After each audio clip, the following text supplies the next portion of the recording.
Why this story matters. Stories like this show how communities, innovation, and determination can lead to lasting improvements. Quick summary: this story highlights recent developments related to On This Day, showing how constructive action can lead to meaningful results. 22 years ago today, Gangs of New York premiered in theaters. Martin Scorsese's colorful and gritty depiction of gangland violence among the poor immigrant residents of New York City's 5 Points received 10 Academy Award nominations, while winning none.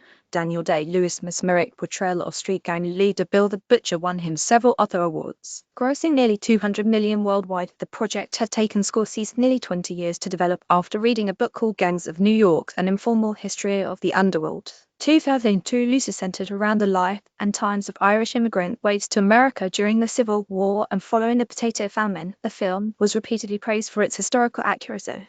Washington University Professor Tyler Ambinder said Scorsese couldn't have done much better. Would you like to read more good news about On This Day and this day in history? More good news on this date. The Louisiana Purchase from France was signed in New Orleans in 1878's birthday. Musician-composer Alan Parsons' 1948. The Berlin Wall was opened for the first time to West Berliners, who were allowed one-day visits to relatives in the eastern city for the holidays. 1963, and NATO began peacekeeping in Bosnia. 1965, Vermont's Supreme Court ruled that homosexual couples are entitled to the same benefits and protections as married heterosexuals. 1935, when the first same-sex civil partnerships in Scotland were celebrated 28 years ago today. It's a Wonderful Life, the Hollywood film directed by Frank Capra and starring James Stewart and Donna Reed, premiered in New York. The Christmas drama portrays a man who had put aside his personal dreams in order to help others in his community. His suicide attempt on Christmas Eve causes his guardian angel to intercede and show him how rich or poor the town would be if he had never stayed to serve his neighbors. Although It's a Wonderful Life was initially unsuccessful at the box office, it was nominated for 5 Academy Awards, including Best Picture, has been recognized by the American Film Institute as one of the 100 best American films ever made, and has become a timeless Christmas classic. A clerical error caused the copyright to expire in 1964, so it was soon broadcasting everywhere annually. Watch 10 Things You Didn't Know About the Movie 1964. Happy 41st birthday to actor, writer, and comedian Jonah Hill. Photo by Josh Jensen, CC license, known for his comedic roles in films such as Accepted, Knocked Up, and 21 Jump Street. Hill also shines in more serious films. In 2012, he received an Oscar nomination for Best Supporting Actor for his performance in Moneyball. His second dramatic role in The Wolf of Wall Street earned him another Oscar nod in the same category. 1972, on this day when so 4 years ago, on the day with nearly the longest hours of winter darkness, Thomas Edison gave his first demonstration at a news press event of his version of a glowing incandescent light bulb. Edison and his associates worked for 3 months in Menlo Park, New Jersey, on at least 3 dozen different theories to develop a more efficient electric lamp.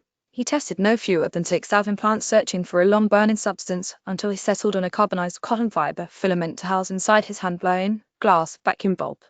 The electric light has caused me the greatest amount of study and has required the most elaborate experiments, he wrote. I was never myself discouraged or inclined to be hopeless of success.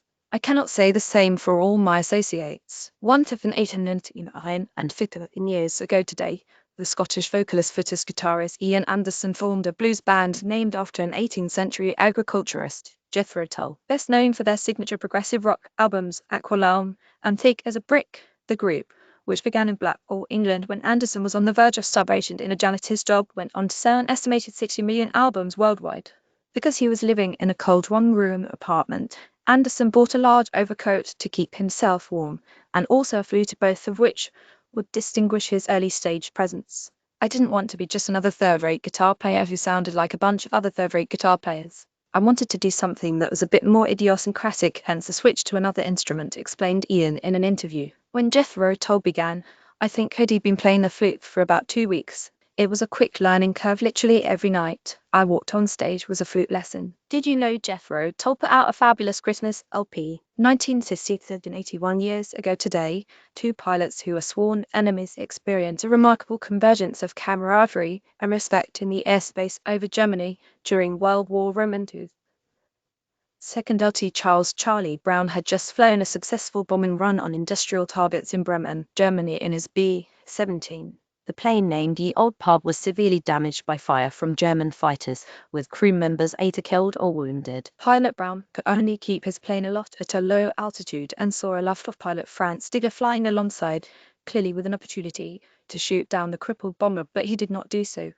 Stigler was by then an ace with 27 victories, and Brown, a self-described farm boy from West Virginia, was flying his first mission. Inexplicably, the German pilot escorted Brown flying behind him beyond German-occupied territory so as to protect it from ground fire. Stigler later said he had never seen a plane so damaged, with nose and tail completely missing yet still flying. Before turning away, he saluted the American fledgling pilot. Brown's superiors kept the